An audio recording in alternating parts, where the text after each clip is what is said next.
Boa tarde, pessoal. Sejam muito bem-vindos e bem-vindas ao evento Rodas de Conversa, Combate ao Assédio e à Discriminação.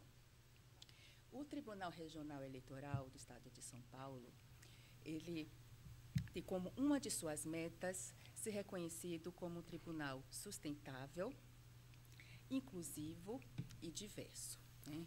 E, para tanto, a promoção dos direitos fundamentais é imprescindível, né, para isso, né? Ele já é signatário do Pacto Nacional do Poder Judiciário pela Equidade Racial e acredita que é sua responsabilidade estar contribuindo com os objetivos do desenvolvimento sustentável da Agenda 2030 da Organização das Nações Unidas. Nesse sentido, o enfrentamento do assédio e de todas as formas de discriminação precisam ser compromisso institucional. E na tarde de hoje a gente vai falar sobre o assédio moral. Meu nome é Ana Paula Gomes Espósito, sou psicóloga clínica do Tribunal Regional Eleitoral do Estado de São Paulo, trabalho na Coordenadoria de Atenção à Saúde e primeiramente, gostaria de agradecer o convite de participar como mediadora desse evento. Estou muito contente de estar participando, especialmente dessa mesa, né, que vamos falar sobre o assédio moral, que é tão devastador, e traz tantos danos para a saúde mental dos servidores, na verdade, dos trabalhadores de um modo geral, né? Eu me autodescrevo como uma mulher morena, cabelos pretos, lisos, na altura do ombro, rosto redondo, cabelos castanhos. Estou usando uma blusa preta, acinzentada. Né? E agora vamos dar início ao nosso ciclo de debates, né? A nossa primeira participante é a doutora Luciana Baruch, né? Ela é mãe, auditora fiscal do trabalho desde 2007. Entre 2010 e 2015, realizou na Superintendência Regional do Trabalho em São Paulo fiscalizações pioneiras sobre riscos psicossociais no trabalho, em especial o assédio em suas diversas formas. É autora de inúmeros artigos sobre diversidade, assédio, riscos psicossociais no trabalho e suas repercussões sobre a saúde mental. É uma das autoras da Cartilha sobre Discriminação do Ministério do Trabalho. É autora de um livro que se tornou uma referência com mais de 300 citações no Brasil e no exterior, intitulado Riscos Psicossociais e Saúde Mental do Trabalhador, editora LTR. É idealizadora do perfil @assedionet no Instagram, onde faz um trabalho voluntário de conscientização sobre o assédio no ambiente de trabalho. Doutora Luciana, boa tarde, seja muito bem-vinda. Boa tarde, Ana Paula, muito obrigada pela apresentação, introdução tão gentil. É um grande prazer estar aqui hoje com meu amigo, colega, ex-professor, Dr. Roberto Eluani, com você também. Estou muito feliz com esse convite. Queria fazer um agradecimento a todos que se envolveram, né, para que esses debates estejam acontecendo, e faço isso na pessoa do presidente do tribunal. E acho que vamos ter uma hora de debate aí muito profícua, porque o tema é muito relevante, precisa ser urgentemente abordado da forma correta, e espero contribuir, né, com o que eu puder hoje. Muito obrigada, Luciana. Agora vamos apresentar o professor Roberto Eluani. Ele é formado em Ciências Jurídicas, Direito na USP e em Psicologia na PUC de São Paulo. É mestre em Administração pela Faculdade Getúlio Vargas de São Paulo, doutor em Psicologia Social pela PUC e pós-doutor em Comunicação pela USP. Em 2002, obteve o título de livre docente em Teoria das Organizações pela Unicamp e, em 2007, concorreu ao cargo de professor titular no Instituto de Filosofia e Ciências Humanas e na Faculdade de Educação da Universidade Estadual de Campinas, Unicamp. É pesquisador docente conveniado junto à Université Paris, Campus Nanterre, Laboratoire Genre, Trabalho e Mobilité, né? Laboratório de Gênero, Trabalho e Mobilidade. Com Margarida Barreto, fundou o primeiro site sobre assédio no Brasil e a rede latino-americana de combate ao assédio laboral e outras manifestações de violência no trabalho. Também escreveram juntos vários artigos e livros sobre assédio moral, sexual e discriminação no mundo do trabalho. Professor Elane, boa tarde, seja muito bem-vindo.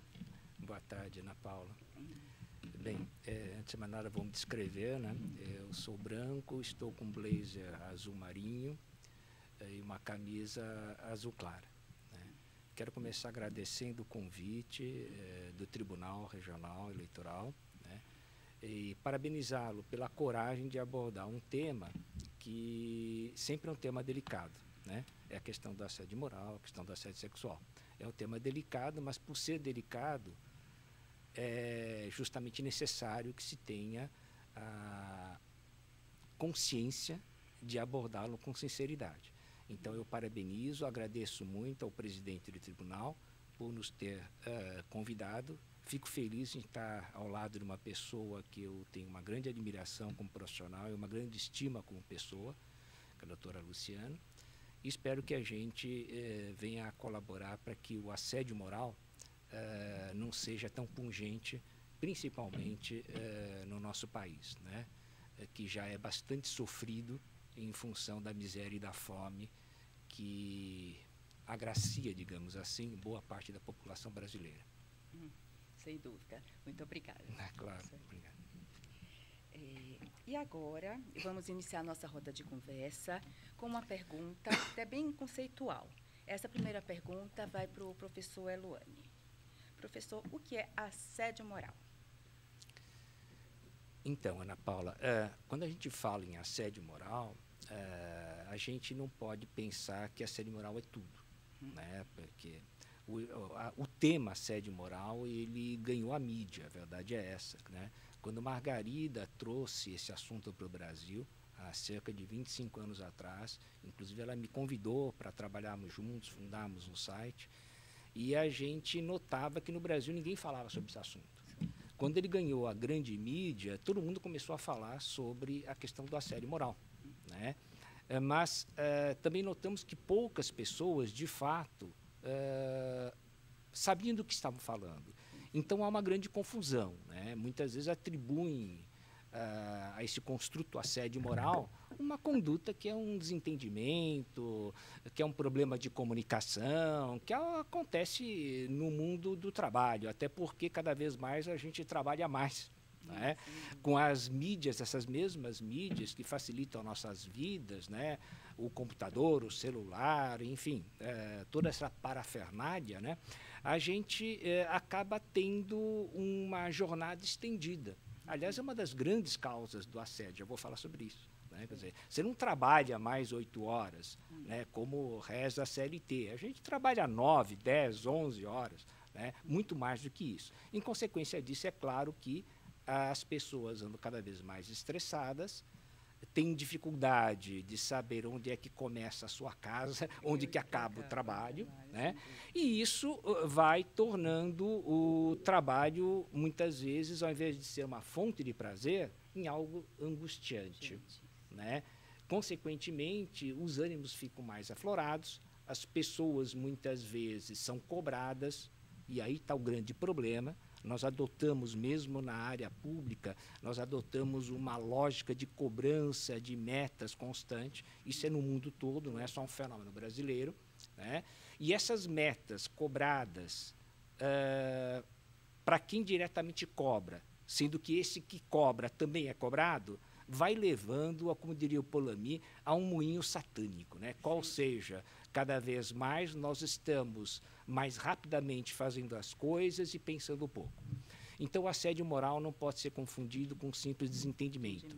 Ele é grave demais, ele pode levar ao suicídio e a N patologias. O assédio moral é um conjunto de condutas frequente, tem um histórico que vai cercando a pessoa, como o próprio termo diz assédio, vai desqualificando, geralmente as pessoas acabam aderindo a quem começou o assédio, por medo, às vezes por comodismo, ou até por estarem convencidas de que, de fato, aquela outra pessoa não trabalha, isso não é verdade. Então, um conjunto de condutas abusivas, frequente e intencional, que vai adoecendo, vai repercutindo na identidade pessoal da pessoa e vai fazendo com que ela adoeça.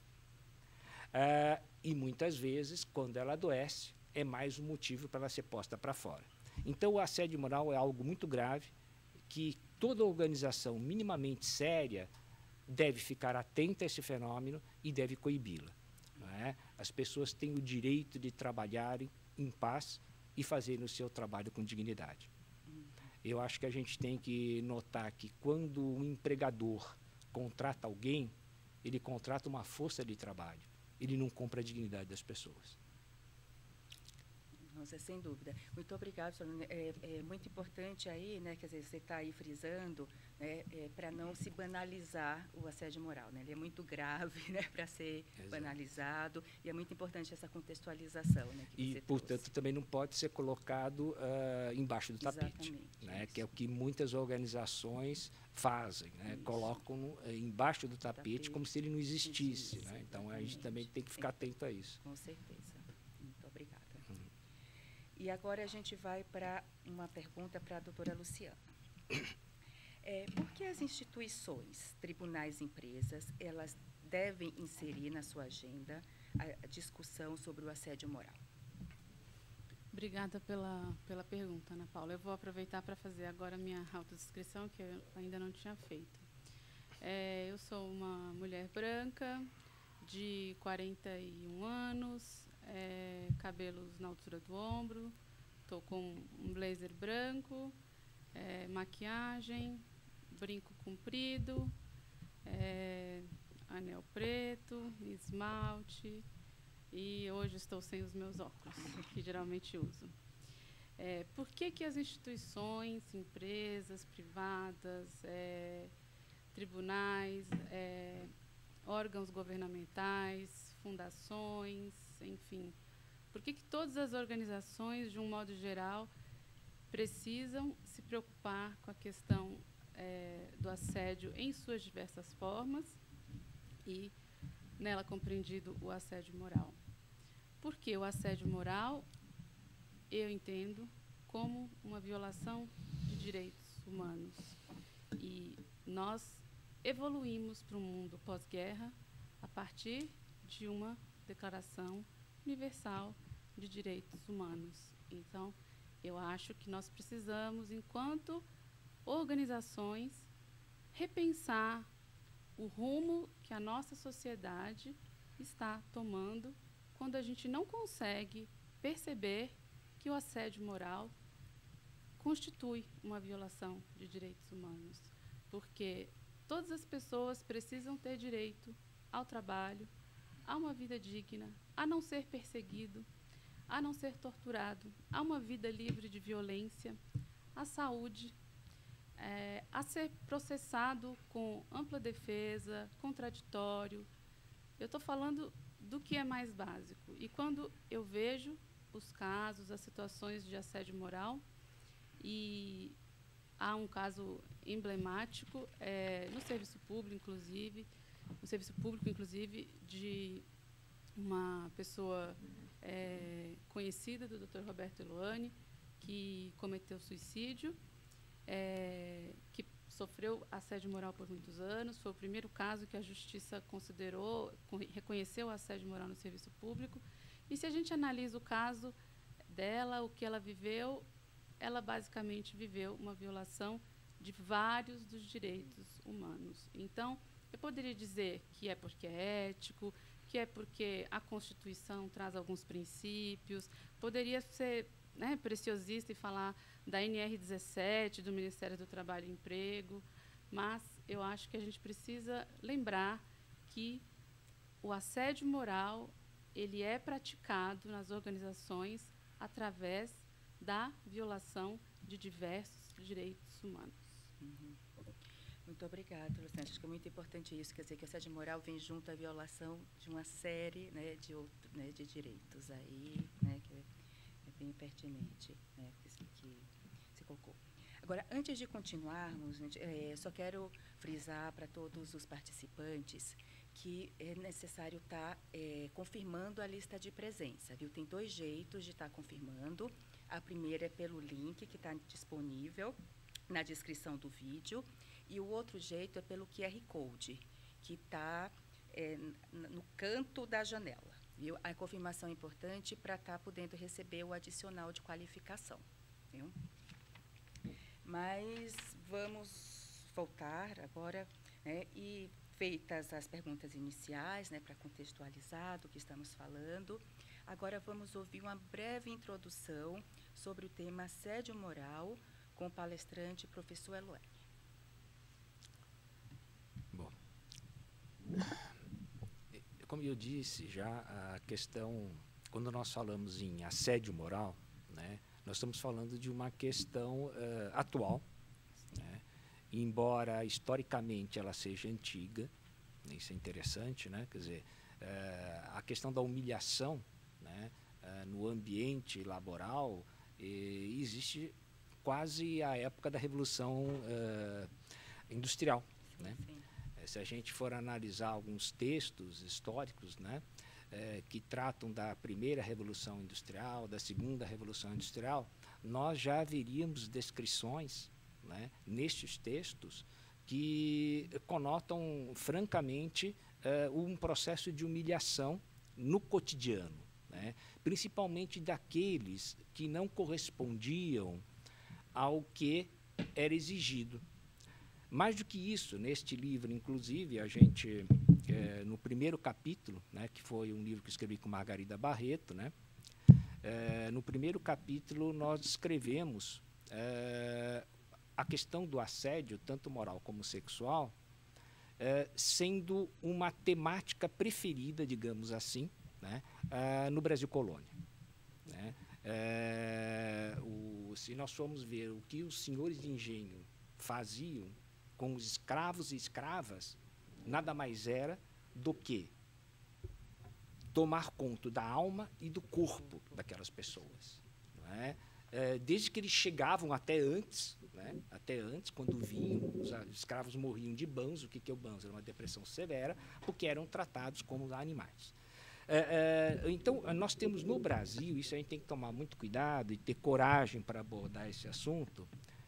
No Brasil, nós temos uma longa tradição de exploração, de vilipêndio, no que concerne a dignidade humana, de uma grande massa de população. Isso não finda com decreto. Isso não acaba com um simples discurso. É um longo processo. O que nós estamos fazendo aqui é uma pequeníssima colaboração para que isso não ocorra, para que dê consciência para as pessoas. Mas a gente tem uma série de construtos mentais, né, eu diria, até usando um termo que o Jung, eu não sou junguiano, mas o Jung gostava de utilizar, e tem uma longa obra a respeito disso, o grande psicólogo Jung, Carl Gustav Jung, né, nós temos uma série de arquétipos que são muito comprometedores. O Brasil foi um dos últimos, segundo alguns historiadores, o último, outros o penúltimo, mas não interessa, é uma discussão teórica, o último país, digamos assim, a abolir a escravatura.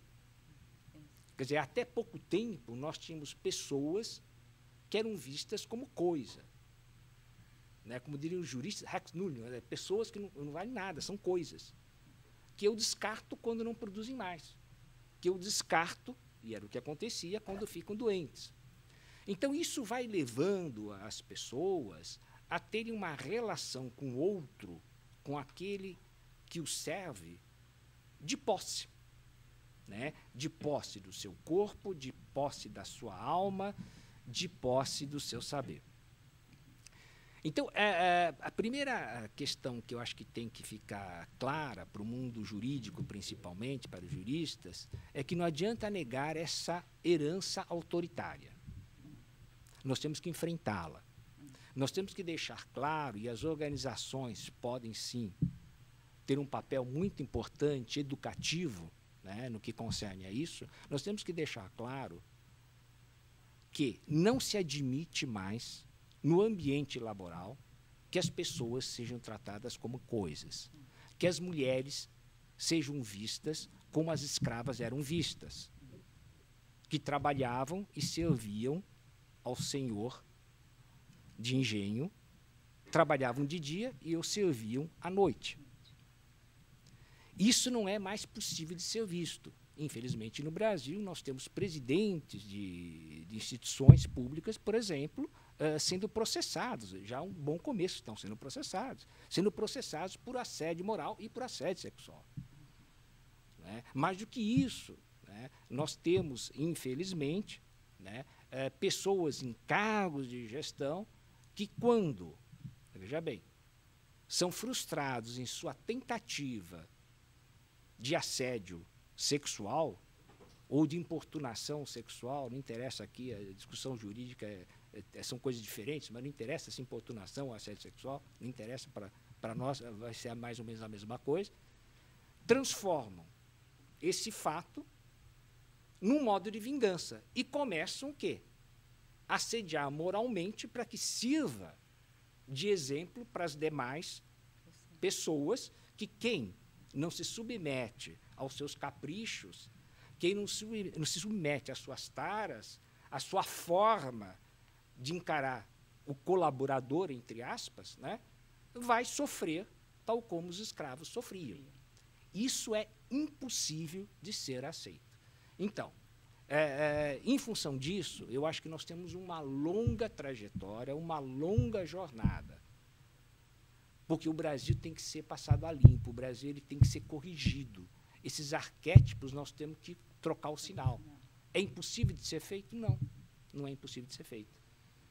Compete ao Poder Judiciário cumprir o seu dever, que é de saber julgar, e hoje foi feito sim, um trabalho muito bom já no Judiciário, foi feito um trabalho, eu acho, excelente, que foi feito. Margarida foi uma das pessoas que mais começou, e eu dei a minha colaboração em todas as escolas judiciais.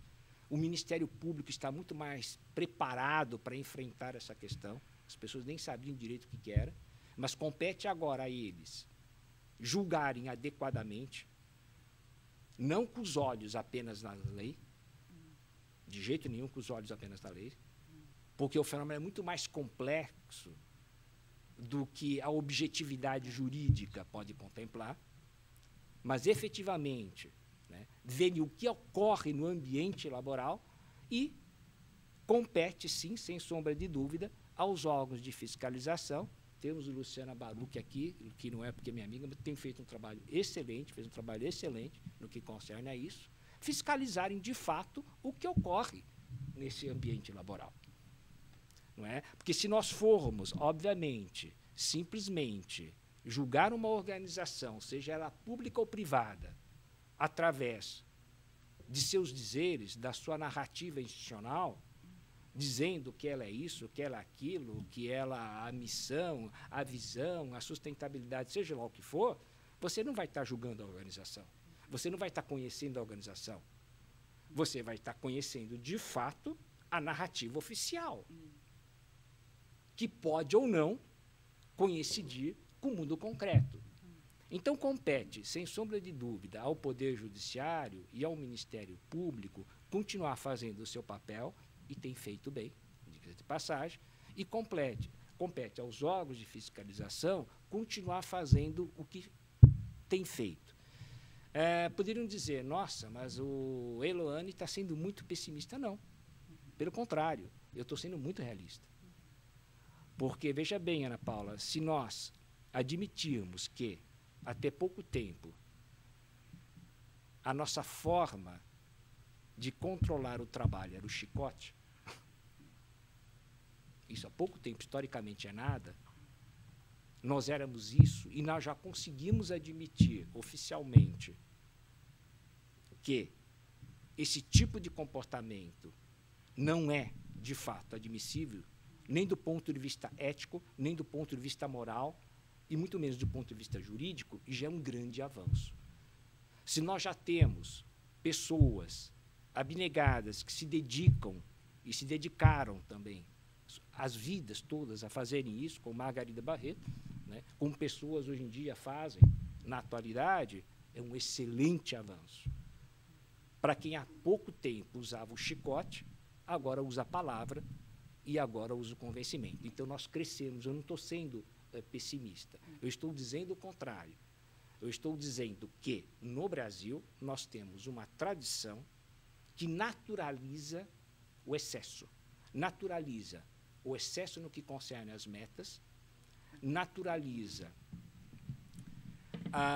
o vilipêndio e naturaliza, sem sombra de dúvida, a competição entre os pares. Então, é através de princípios, do exercício de princípios éticos dentro do trabalho, no ambiente laboral, no seu cotidiano, que nós vamos mudar. Sendo que o Brasil ainda não assinou a resolução, a Convenção 190 e a Resolução 206 da OIT, esperamos que ele venha assinar, porque nesta convenção, na Convenção 190, inclusive os atores sociais se ampliaram. A OIT, que vinha discutindo essa questão desde 2015, né, e o resultado foi a Convenção 190 e a Resolução 206, que é um complemento da 190, nesta convenção fica claro que não só a relação do empregado com o empregador deve ser monitorada e é sujeita de direito, mas também os demais, usando um anglicismo, os stakeholders, qual seja o estagiário, seja aquele que não trabalha diretamente, mas tem um vínculo com a organização, também deve ser protegido. Por que a OIT, a Organização Internacional do Trabalho, entre aspas, extrapolou? Porque, inclusive, ela diz que, em certos casos, até uma única agressão deve ser considerada. Por que isso? É um exagero? Não.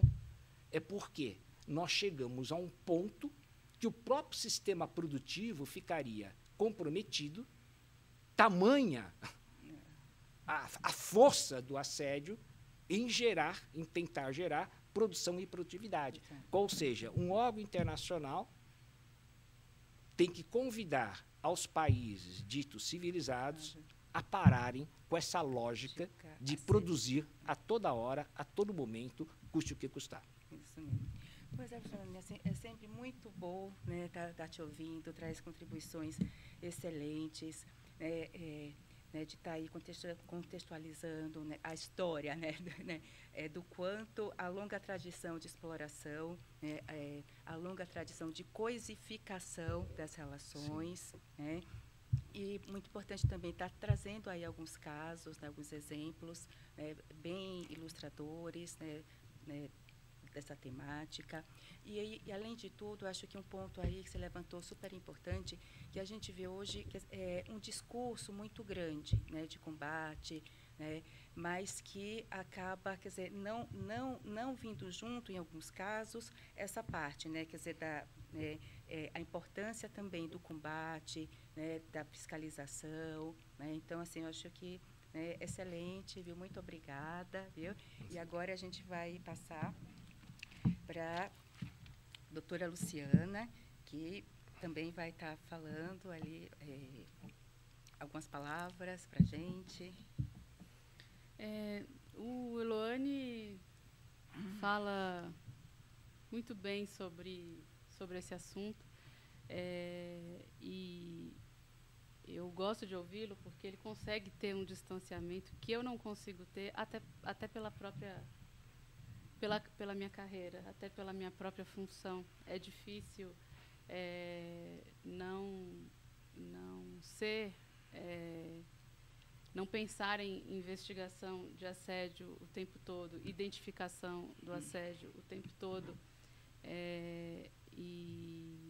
e falar, né, assim como ele fala. E enquanto ele falava, eu refleti aqui que, no fundo, ele estava falando sobre servidão. Ele e Margarida estavam falando sobre servidão. E poucos minutos antes eu falei sobre direitos humanos. E isso reforça aquela minha colocação inicial de que a gente está ainda patinando em questões muito básicas no que diz respeito à convivência, no que diz respeito a uma vida digna para todos. Né? Então, eu só queria falar um pouquinho, só complementar rapidinho o que ele disse, que é algo da minha experiência mais recente, principalmente no serviço público, porque faço parte do serviço público e converso com muitas pessoas do serviço público, de outros órgãos também, não só da Justiça, mas Ministério Público, Defensoria, AGU, e me chama muito a atenção, hoje em dia, o quanto que as organizações aprenderam sobre o assédio moral tradicional, gritos, humilhações, xingamentos, e o quanto que isso está hoje sofisticado, o quanto que o assédio moral hoje ele é sofisticado, em muitos casos ele é sutil mesmo, em grandes corporações, às vezes, num determinado nível, ele é apenas e tão somente sutil, e é preciso estar atento para identificar.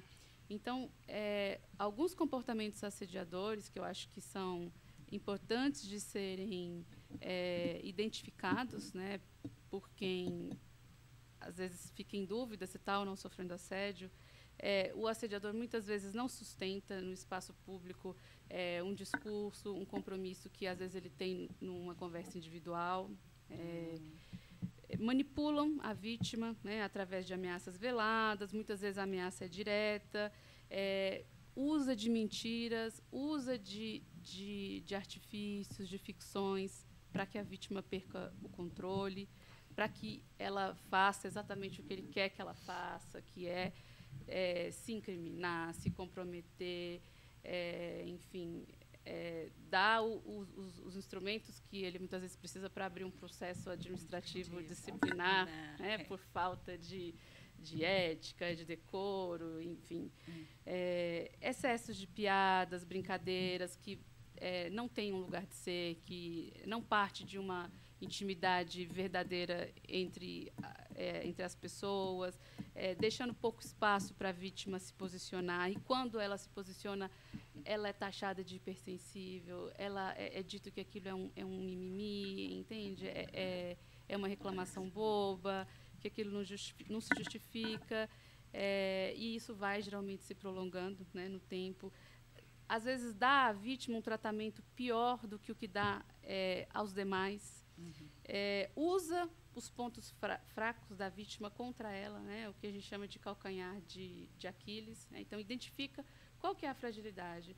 Então, é uma mãe que acabou de voltar de licença maternidade, então é nesse ponto que eu vou pegar. Então, é um servidor que está prestes a se aposentar, então eu vou ameaçar a aposentadoria dele. Então, é alguém que está estudando para um concurso que vai fazer a prova esse final de semana, então é aí mesmo que eu vou usar para poder praticar a minha violência, porque eu sei que aí eu vou ser efetiva. Então, isso seria um calcanhar de Aquiles. Também manipular quem está ao redor, e aí eu não poderia deixar de citar o pesquisador, professor Christophe Dejoux, francês, psicanalista, que trata dessa temática há muitos anos, na França e no mundo, quando ele diz que o assédio moral, ele é uma doença do isolamento. Ele não é uma doença, mas assim, é um sintoma, talvez, do isolamento que a gente vive hoje com muito mais, eu acho, intensidade. Né? Que ele fala muito dessa cultura do cada um por si, e que o Dr. Elone falou muito bem dessa questão das metas. Então, manipular quem tá em volta para ou destruir a reputação da vítima ou para deixá-la realmente privada de recursos emocionais para conseguir sair daquela situação. Oi, doutora Luciana, excelente suas colocações, né? Achei muito importante aí você falar das sutilezas, né, do assédio moral, e é bom que você deu aí alguns exemplos, quer dizer, de indicadores comportamentais, né, quer dizer, para deixar mais clara a situação, para se identificar melhor, né, as situações, e também, como vocês colocaram, muitas questões contemporâneas, né, da nossa sociedade atual, que acaba favorecendo esse tipo de comportamento assediador, né, que eu acho bem pertinente tá levantando isso. Né. que o assédio moral não é algo isolado, né? Tem aí uma conjuntura de coisas que favorece a ocorrência dele, né?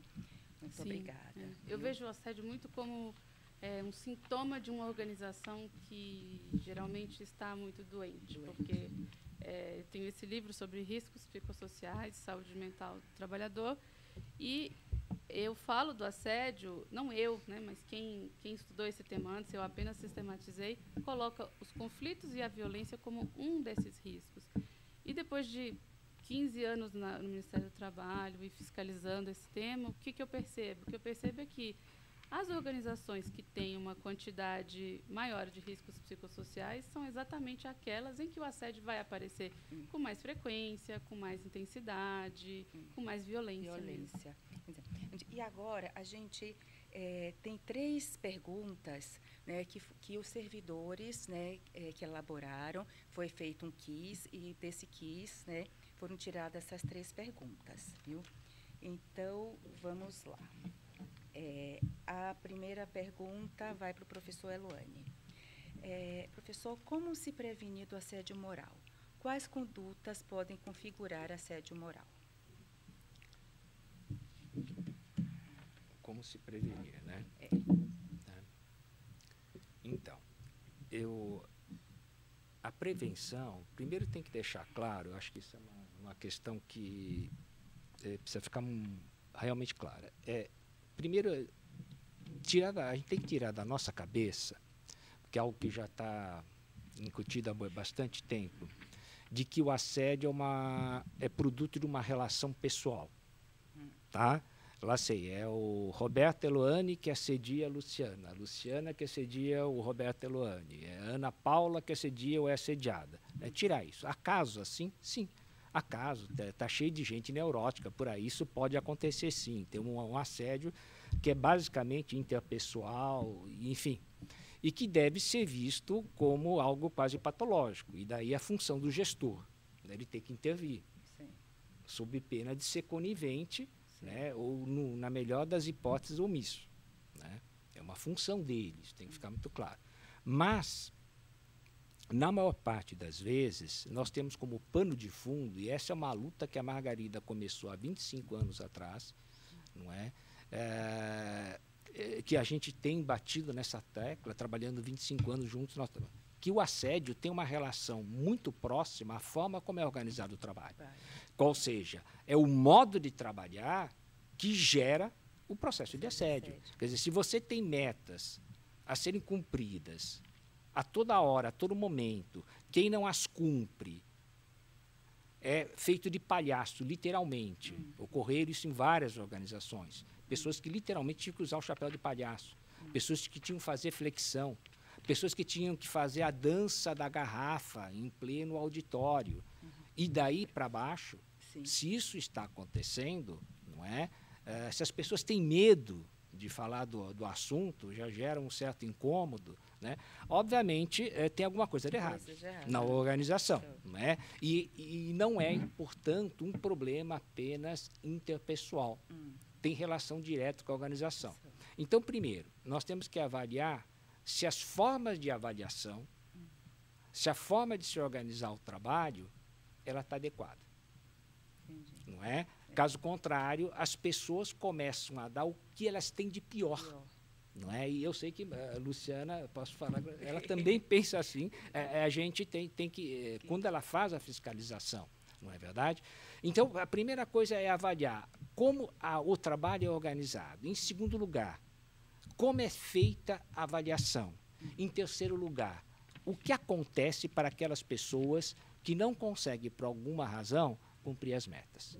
Como elas são tratadas. Em quarto lugar, o que é feito com as pessoas que adoecem ou estão prestes a adoecer. Se nós fizermos isso, começarmos a pensar dessa forma, a gente vai trazer à tona uma categoria chamada respeito. Não, sem dúvida, né? É muito importante isso, de não personalizar o fenômeno, né? Quer dizer, isso, que é algo mais institucional, de organização do trabalho, né? Quer dizer, que acaba favorecendo, né, isso. Esse tipo então, de... Só complementando, Ana Sim. Paula, eu disse, a gente traria a questão do respeito, sim, como sendo o grande indicador do que está acontecendo de fato na organização. Numa organização na qual predomine relações respeitosas, de fato, a probabilidade de assédio é muito menor. E quando ela existe, quando ocorre o assédio, geralmente existe uma intervenção efetiva por parte da organização e esse assédio é abortado. Já é barrado, né? Exato. E aí, aproveitando a outra pergunta, né, quer dizer, que acaba, acho que, tendo a ver com o que você está falando também, quer dizer, que é como podemos identificar e prevenir efetivamente casos de assédio moral no ambiente de trabalho, considerando a complexidade e a subjetividade do tema. Então, como que eu vou prevenir? Eu vou fazer a prevenção em 3 etapas, basicamente. Primeiro, né, conscientizando as pessoas dos malefícios do assédio. Até certo ponto é o que nós estamos fazendo aqui. Seria o primeiro do primeiro ponto. Né? O que eu estou fazendo, eu, você, Ana Paula, eu, Roberto Elane, Luciana, estamos fazendo isso aqui. Segundo lugar, né, identificando os pontos falhos nesse sistema organizacional. Seja ele da área de produção mesmo, seja da área de serviço, seja uma empresa pública ou privada. Existe em todas as organizações. Tá? E, se observarmos que existe um processo de assédio, daí você tem que fazer uma intervenção. Uma intervenção para que aquele assédio cesse e que para aquelas pessoas que estão sofrendo o assédio possam se recuperar, inclusive, psiquicamente falando. Sim. Porque nós temos que ver que essas pessoas estão adoecidas. Né? A gente não pode encarar isso como o processo de assédio como casos, não são casos. Não, exatamente. São devastadores. São mais do que são pessoas. Isso, não é um caso, não é um número. Isso. Nós escutamos no nosso site, nós já tivemos 8 milhões de acessos nesse site, com Margarida. O mérito é dela. Tá? O mérito é da Margarida. Quer dizer, vocês contando, né, o quanto nós você chega a escutamos suicídio, casos né? de pessoas que nos escreveram e disseram, provavelmente, quando vocês estiverem acabado lendo esta carta, eu não estarei mais aqui. Quer dizer, para um ser humano chegar a esse ponto, é porque ele sofreu demais. É porque a sua dignidade foi absurdamente vilipendiada. Então, tem que interferir antes. E o terceiro, obviamente, a gente espera que não ocorra, é quando você procede mais em nível jurídico. Né? Que daí você tem que remeter ao judiciário, se a organização nada fizer, quer dizer, e, obviamente, às instâncias, seja o sindicato, seja um advogado particular, seja o Ministério Público, ou mesmo uma denúncia à ouvidoria, desde que ela tenha o mínimo de autonomia. Isso, quer dizer, o quanto que é importante medidas efetivas de combate. Perfeito. Né? Exatamente. Viu? E agora, a última pergunta para a doutora Luciana. Assédio é algo que sempre vem de cima para baixo? Pode haver assédio dos subordinados para com a chefia? Não, não é sempre que vem de cima para baixo. Sim, pode existir assédio na forma ascendente, né, e não apenas na descendente. Pode existir na forma horizontal, entre colegas, até na forma oblíqua, que é entre um chefe e um subordinado que não é direto, mas que está ao lado. Inclusive, é bastante comum acontecer esse assédio na forma ascendente, quando a gente tem mulheres em posição de liderança, e principalmente quando essa liderança ela é uma liderança feminina, ela é uma liderança que ela ostenta aquelas características do feminino que a misoginia busca tanto combater, né? O fenômeno da misoginia é isso, é o ódio ao que é feminino, né? É a exclusão de tudo que é relacionado a cuidado, é o não olhar para isso. Então, todas as vezes que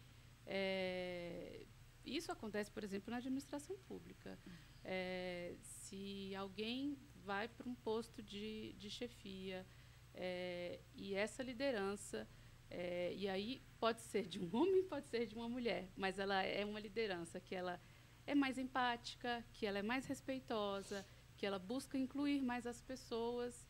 O que acontece com essa chefia? ela vai começar a sofrer violência por parte dos próprios subordinados, né? Todos, não, mas de alguns.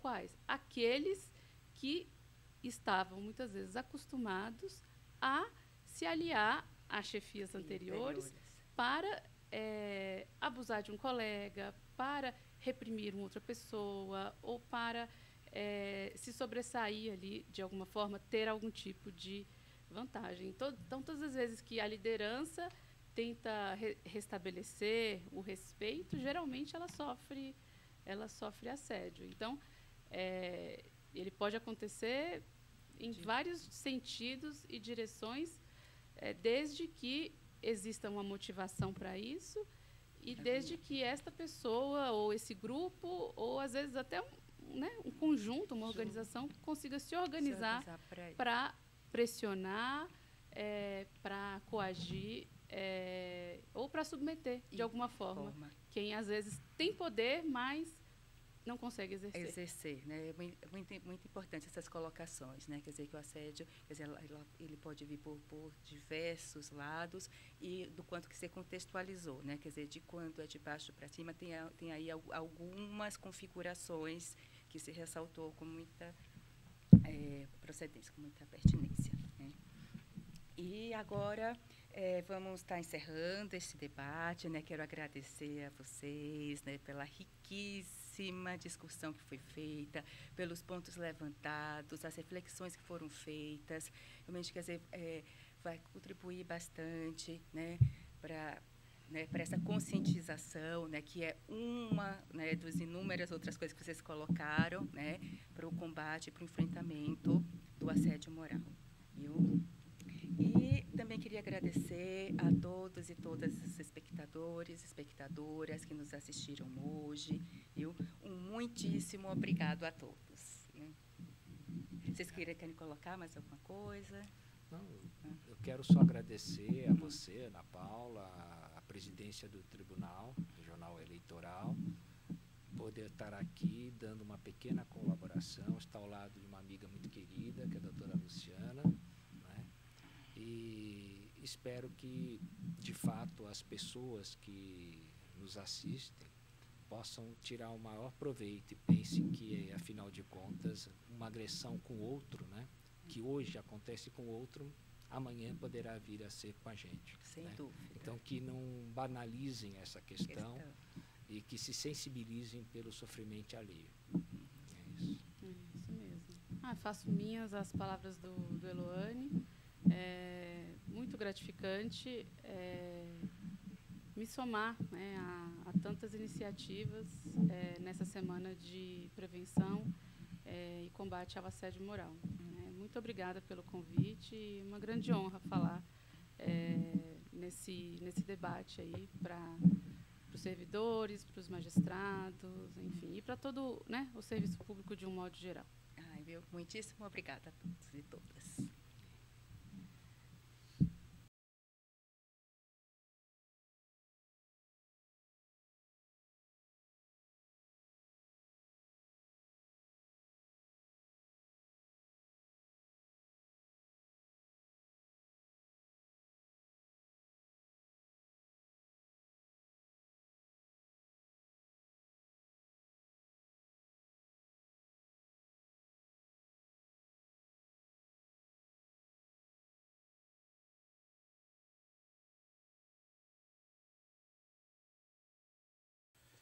Boa tarde, sejam muito bem-vindos e bem-vindas ao evento Rodas de Conversa, Combate ao Assédio e à Discriminação.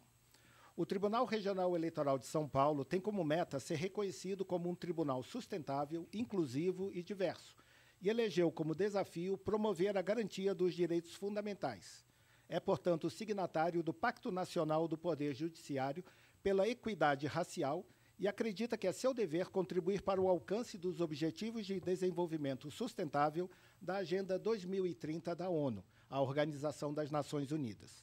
Nesse contexto, enfrentar e prevenir o assédio e todas as formas de discriminação são compromissos institucionais. Então, vamos falar agora de etarismo. Eu sou Juan Ocampo, faço parte das 2 comissões de combate ao assédio e à discriminação e atuo como coordenador de gestão da acessibilidade e inclusão, inovação e sustentabilidade, aqui no Tribunal Regional Eleitoral de São Paulo. E tenho prazer em participar deste evento como mediador, especialmente neste tema, que é de meu especial interesse. Gostaria, assim, de saudar a todos os espectadores e espectadoras que nos acompanham e nos acompanharam em todos os dias do nosso evento. Antes de começar, eu gostaria de me auto-audiodescrever rapidamente para a nossa audiência cega ou com baixa visão. Sou um jovem senhor ou um velho garoto, dependendo do foco, pisciano com 57 anos de idade, tenho cabelos grisalhos penteados para o lado direito, sou branco de olhos claros, não uso barba ou bigode, mas uso óculos de grau. Estou vestido com uma camisa azul e um paletó na cor preta. Atrás de mim há um fundo verde, que vocês vão ver, na verdade, criado eletronicamente com as informações deste evento. Hoje vamos iniciar nosso ciclo de debates com a senhora Raquel da Silva Pavim. Ela é assistente social, especialista em envelhecimento e qualidade de vida, mestra em políticas sociais e serviço social, doutoranda em memória social e bens culturais, bolsista da CAPES ProSuc, graduanda em gerontologia, estudiosa das velhices e autora do livro Mulheres Idosas e o Apoio Social, pesquisando atualmente sobre velhices femininas, apoio social e avosidades. Raquel, boa tarde, seja muito bem-vinda. Boa tarde. Gostaria de agradecer, então, o espaço e parabenizar também o TRE, né, de São Paulo, pela necessária pauta do etarismo. Eu vou me autodescrever, então, para as pessoas que estão assistindo. Eu tenho 33 anos, eu me autodeclaro como uma mulher branca, tenho cabelo curto, castanho, uso brincos em roda e uso um casaco ou um kimono, como se usa, preto. Então, um pouco dessa minha característica, né? Agora vamos apresentar a doutora Leni Blu de Oliveira. Ela é advogada, escritora e a primeira vice-presidente da Comissão de Verdade e Memória da Escravidão Negra da OAB São Paulo. Doutora Leni Blu, boa tarde, seja muito bem-vinda. Gratidão, é um prazer realmente poder falar de um tema que é o mote das minhas pesquisas e é o mote da minha vida. Eu sou uma mulher idosa de 69 anos, mulher preta, cabelos brancos, estou com uma blusa preta, brincos amarelos, uso óculos e estou também com um fundo verde atrás de mim. Para iniciar nossa roda de conversa, começamos com uma pergunta para a Raquel. Bem facinha. O que é etarismo? Então, etarismo, né, essa palavra que tem aparecido de forma bastante recorrente, para além de uma palavra, ela é um conceito que vem juntamente, né, com também do idadismo e também pode ser conhecida como ageísmo, né? Ela é uma prática que acaba discriminando e realizada, né, contra pessoas de várias idades, né? As pessoas com diversas aí, faixas etárias. Então, todos os processos discriminatórios, ofensivos, preconceituosos através de formas, né, a partir da idade. Essa discriminação ela gera diversos estereótipos, né, preconceitos, eles são construídos e disseminados e reforçados socialmente, né, quanto grupo, então, de pessoas com distintas idades. Ele pode, né, o etarismo, se manifestar através de diversos tipos de violência, então, violência verbal, física, emocional, econômica, moral, dentre outras tantas, e pode também ser, né, considerado um preconceito muito silencioso, né? Ele pode vir, né? Eu vou dar alguns exemplos aqui para a gente poder pensar nos nossos cotidianos, então, né? Pode ocorrer nas relações familiares, com determinações, né, do que pode ou não pode esse corpo. Vamos pensar esse corpo que está em processo de envelhecimento, esse corpo que vive a velhice, porque aqui é a nossa pauta. A discussão, né, da relativa autonomia, até onde se pode ter ou não. Os espaços de mercado de trabalho também com oportunidades mais escassas, situações também, né, de menor cuidado dos demais colegas para pessoas que estão em processo vivendo a sua velhice, né, ou com mais idade, dentro dos serviços públicos, isso é um espaço bastante importante, ou dos serviços privados, como na saúde, na assistência, no acesso ou não acesso dos direitos sociais, jurídicos, onde também muitas vezes acabam sendo negados, né? E aí eu queria trazer também que o etarismo ele é vivido, né, como a Leni vai trazer mais, por pessoas também com menos idade, pessoas jovens também vivenciam, mas expressivamente em países ainda em desenvolvimento, esse tipo de preconceito é muito mais cotidiano, vivencial, né, visível, com pessoas com mais idade ou pessoas idosas, né? E também a gente vai trazer aí como importante termo, né, que a Aline vai trazer também, a velhofobia, que é essa fobia ao envelhecer, que a Miriam Goldberg traz, né, de forma muito intensa nos seus estudos. Então, um novo termo que eu acho que identifica muito mais esse etarismo contra as pessoas idosas, né? E aí a importância também da gente poder abrir a pauta para essa nova terminologia. Que é até mais clara para a pessoa leiga, talvez, né? Isso, né? A fobia ao envelhecer ou ao estar velho. Ela pode ser percebida socialmente, mas também a percepção de si sobre isso, né? Sobre essa vivência. Então, é importante a gente começar cada vez mais a disseminar essa informação. Muito legal. E uma pergunta para a doutora Leni Blue. Por que as instituições, inclusive o tribunal, as empresas em geral, devem inserir nas suas agendas a discussão sobre o etarismo ou sobre a velhofobia? Eu gosto do termo velhofobia, viu, Raquel? Porque fobia é medo, né? Então, aliado ao medo de envelhecer, também vem o preconceito contra ser idoso, né? Então, velhofobia é o medo, mas também não quero isso e eu não quero ficar perto, né? Não digiro bem. E eu gosto também do termo idosidade, que foi feito por um poeta, foi cunhado por esse poeta, chamado Romildo. Ele, ao invés de falar da velhice, ele fala idosidade. Fica mais bonitinho, né? Bom, por que as instituições têm que inserir esse debate? Porque quando a gente fala em diversidade, dificilmente a gente lembra que etarismo tem que estar no rol das diversidades.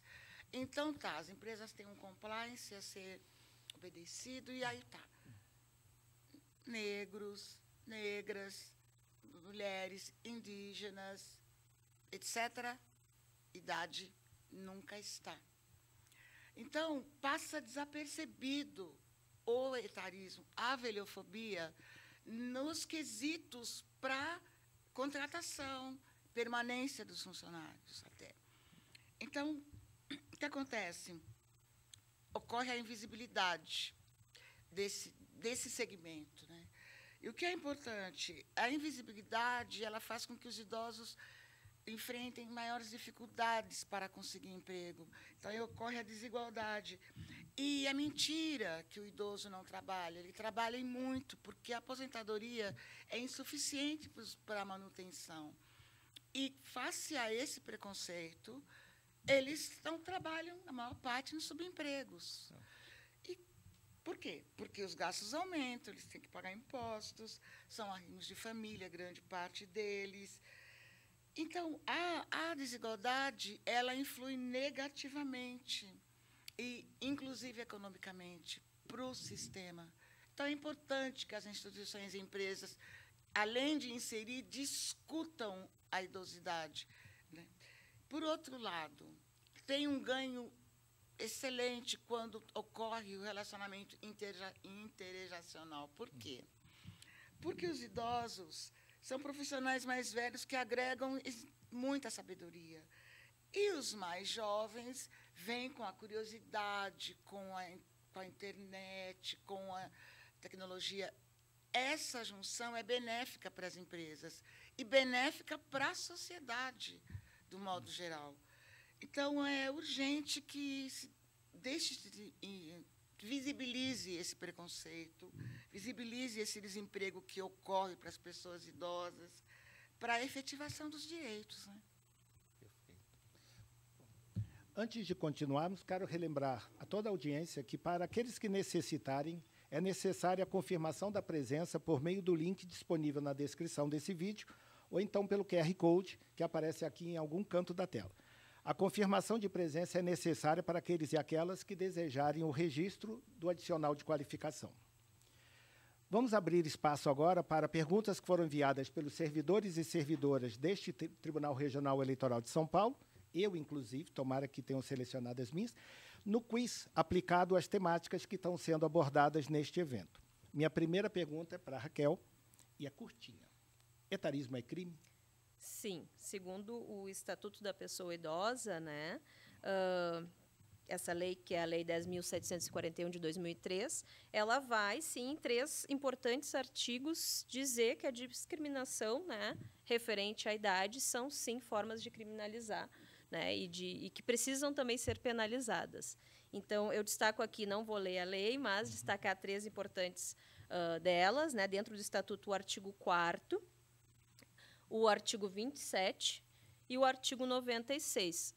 Os 3 aqui destacados, né, vão também acarretar penas que podem ser de reclusão e de multa, e também ter o aumento dessa pena conforme o ato, né, feito. Então, é importante a gente salientar e dizer sim, né, etarismo é uma forma de crime há muito tempo já, né, vivenciada, muito é reproduzido, e aí a gente ainda precisa, né, de metodologias de que essa lei se faça, então, valer de forma mais efetiva nos espaços, na sociedade como um todo, né, nos serviços, na sociedade de modo geral.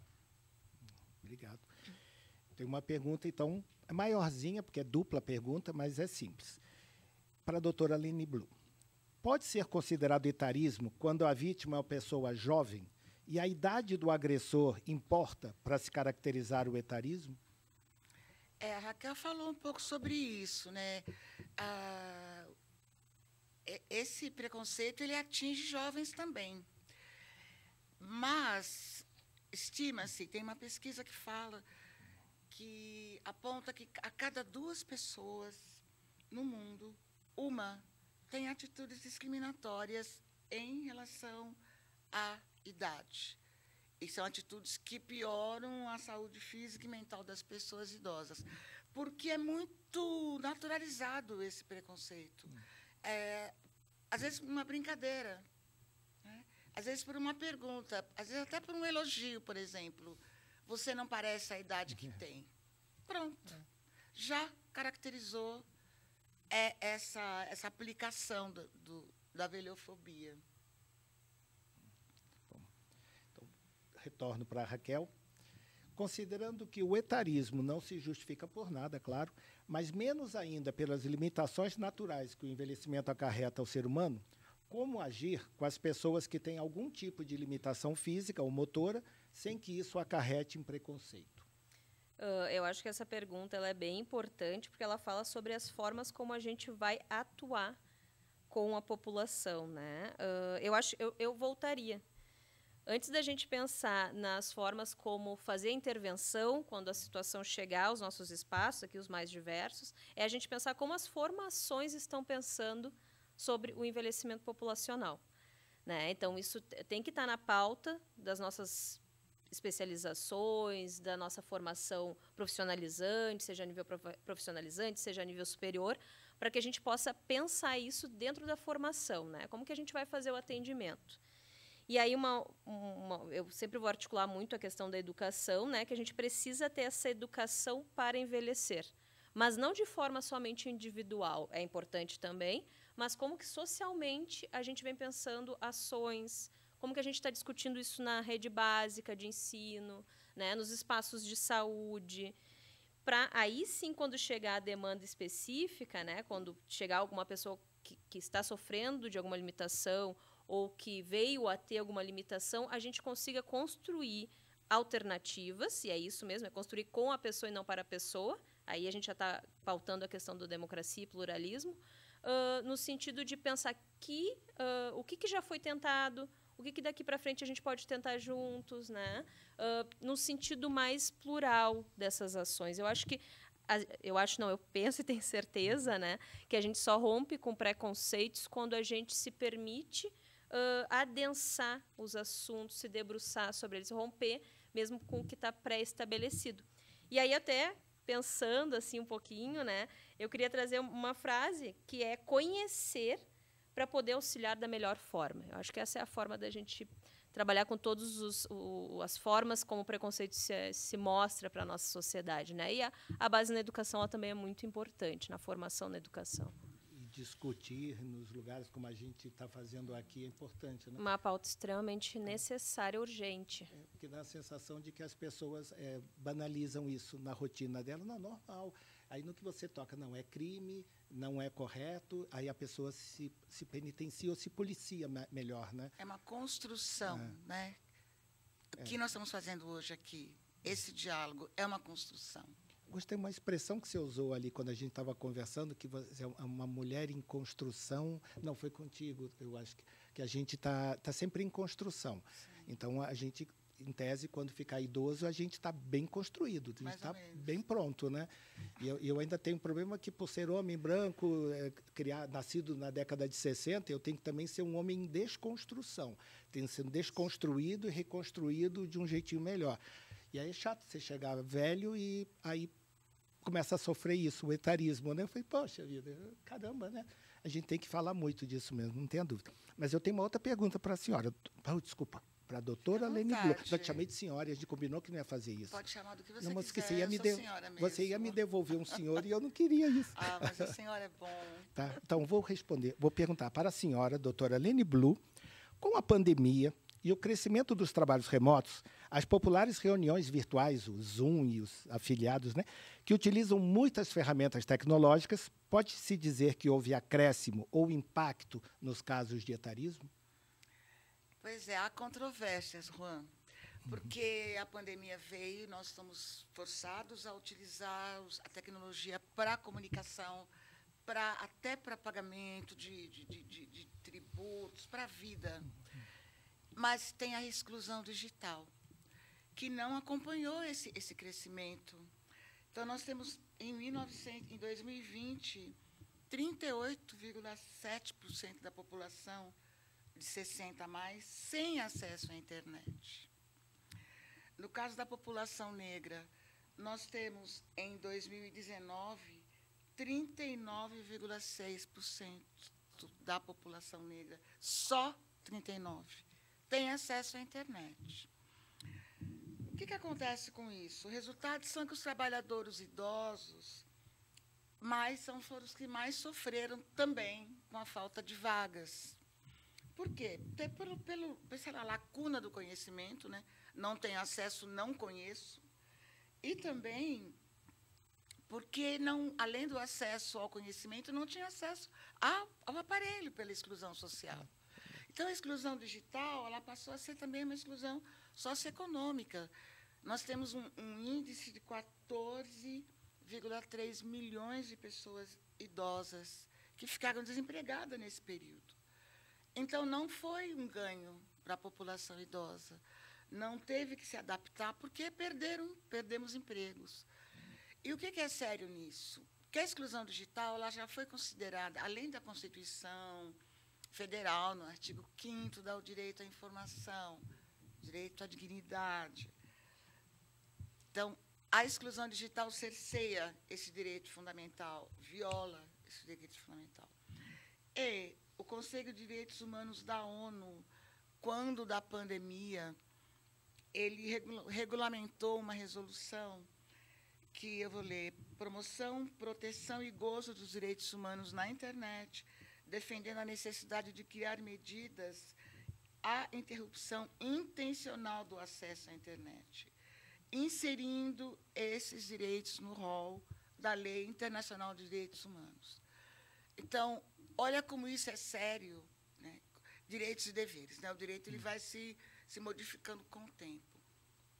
A pandemia trouxe à tona essa violação do direito à inclusão digital, que é uma violação do direito fundamental, porque atinge o direito à dignidade, o direito à informação, e agora, com essa resolução, os direitos humanos também. Então, nós não podemos dizer que houve ganho para a idosidade nesse período. Nós temos que insistir nessa questão do direito à inclusão digital plena. Mas ainda tendo que buscar a inclusão social, né, voltando um passo atrás ainda para crescer maior, né? Acho que a Raquel fala isso, né? Você fala isso, que a discussão sobre o envelhecimento ela é interseccional. Ela é uma garra. Ela não pega a questão só da saúde, que é uma das coisas que mais abala o velho, né? Dor em tudo quanto é lugar, precisa da saúde. Não, não é. Direito ao trabalho, né? Direito à vida. E, no caso da população negra, o direito a envelhecer. Porque as condições de acesso ao envelhecimento, elas se modificam em cima da raça, né? O racismo, ele que nos acompanha desde sempre, ele é potencializado na velhice. A ausência de acesso aos serviços, ela na velhice, ela fica mais evidente. Por isso que é uma discussão que a gente tem que reforçar. Eu queria... Você me explicou há pouco o que é avosidade. Uhum. Me explica de novo. A avosidade é um conceito que eu estou me aprofundando, né, agora no doutorado, mas ele é um conceito que começa a ser discutido nos anos 80, fora até mesmo do Brasil, né, aonde né, de forma bastante simplória aqui, a construção dessa fase, desse momento da vida.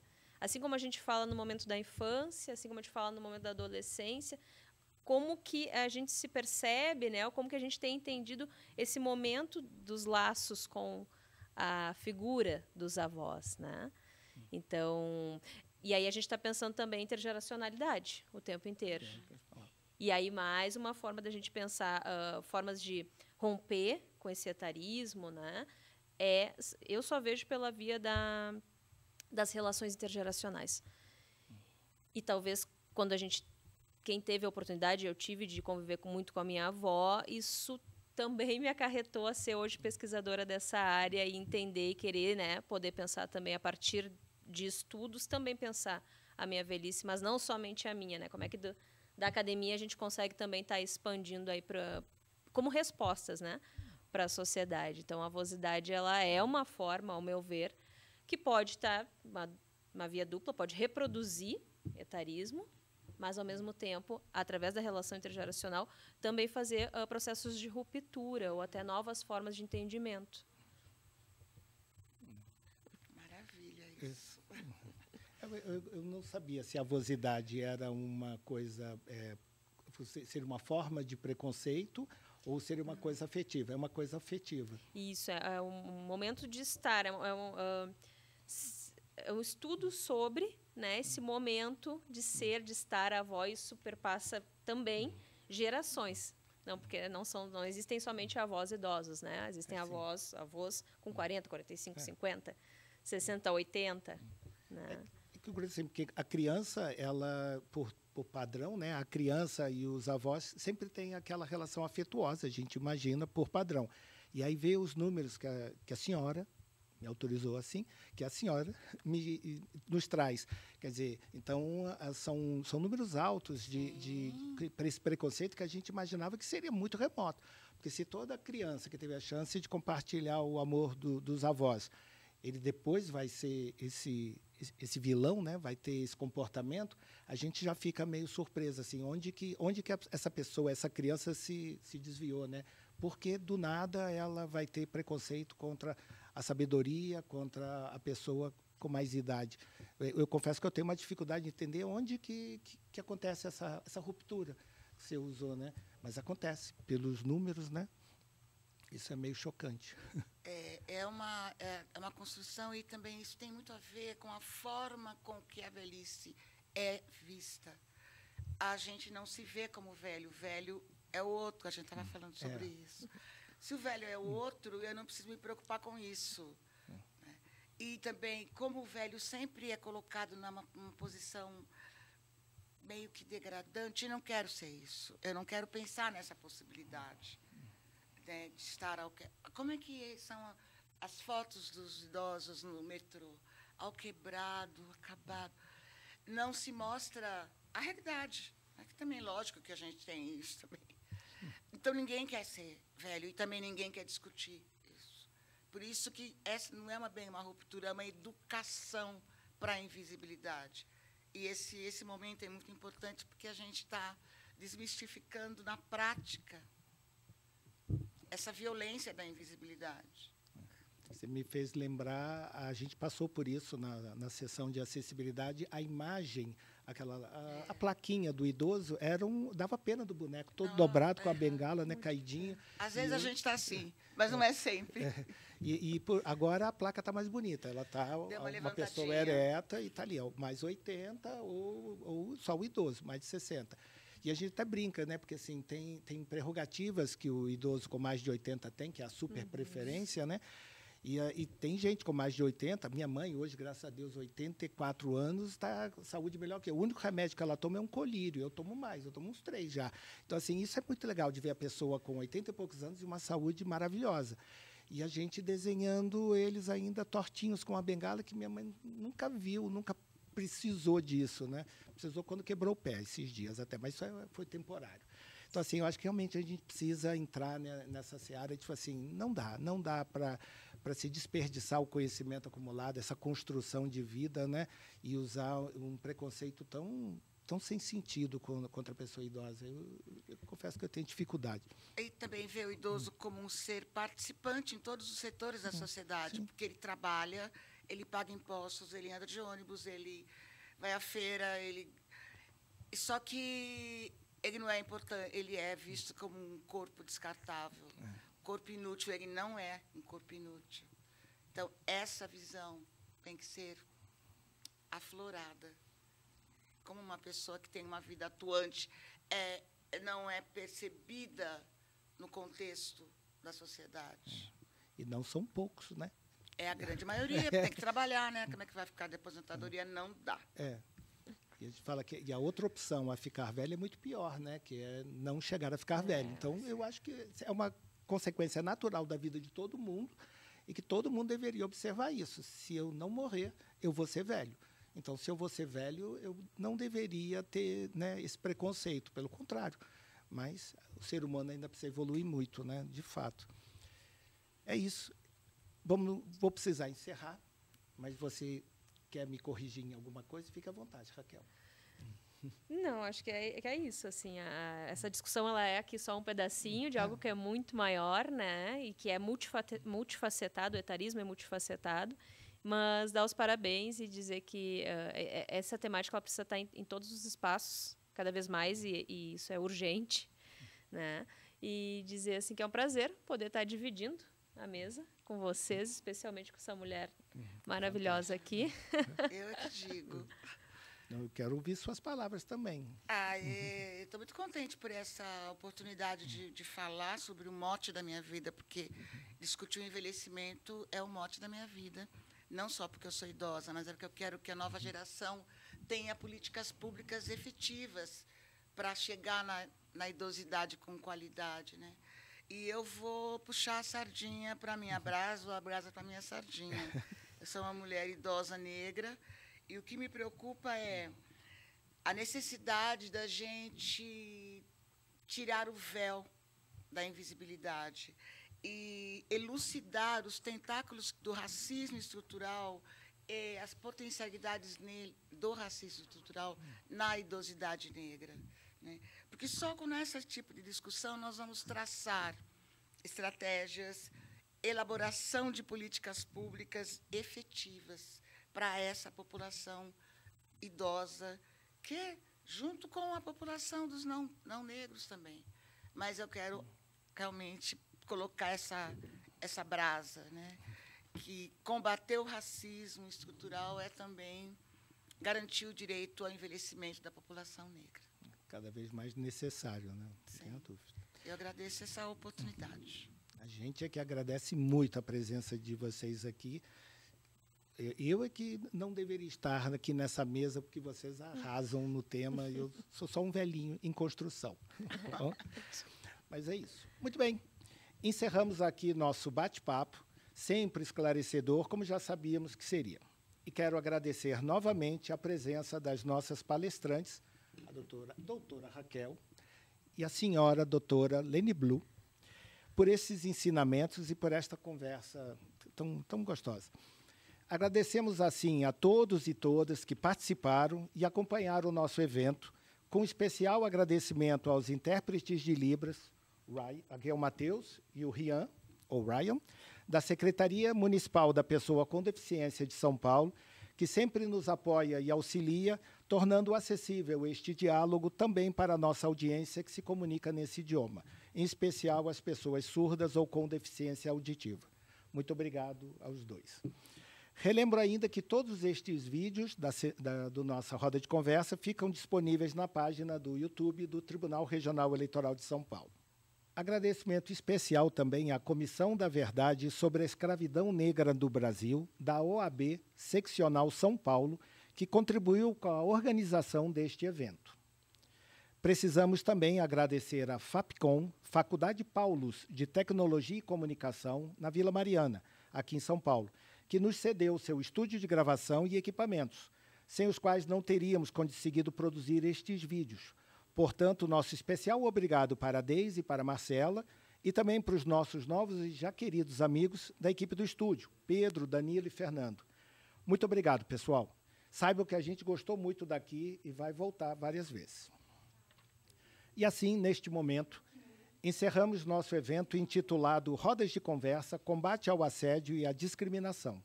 Um bate-papo que envolveu diversos temas, todos complexos e atuais, que necessitam de conhecimento, para que todos e todas possam se identificar corretamente essas violências e buscarmos todos e todas, juntos, as soluções mais efetivas. Vale lembrar que a Justiça Eleitoral Paulista possui, para todas as pessoas que nela atuam, efetiva ou temporariamente, contratadas, requisitadas ou em estágio, 2 comissões de combate e enfrentamento ao assédio e à discriminação.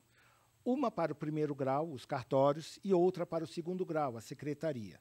Além de uma equipe técnica na Coordenadoria de Atenção à Saúde, nosso departamento médico, na sede do tribunal, apta para auxiliar. Portanto, se você estiver vivenciando alguma dessas violências que abordamos aqui, ou qualquer outra dessa natureza, ainda que não esteja seguro ou segura de ser exatamente o caso abordado, entre em contato.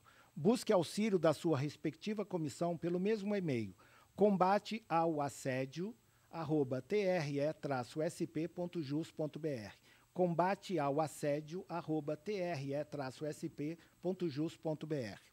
E fique tranquilo e tranquila, o sigilo é um direito seu e ele é sempre respeitado. E se você, nosso espectador ou espectadora, não tem vínculos com a Justiça Eleitoral Paulista e estiver vivendo essa mesma situação, procure auxílio junto aos serviços médicos da sua região. Não tenha receio de procurar ajuda. Busque conversar com pessoas técnicas que seguramente vão te acolher e orientar. Jamais desista. Você é importante demais. E assim, agradecendo a sua audiência e torcendo para que tenha gostado deste evento, nos despedimos com o nosso muito obrigado e até breve.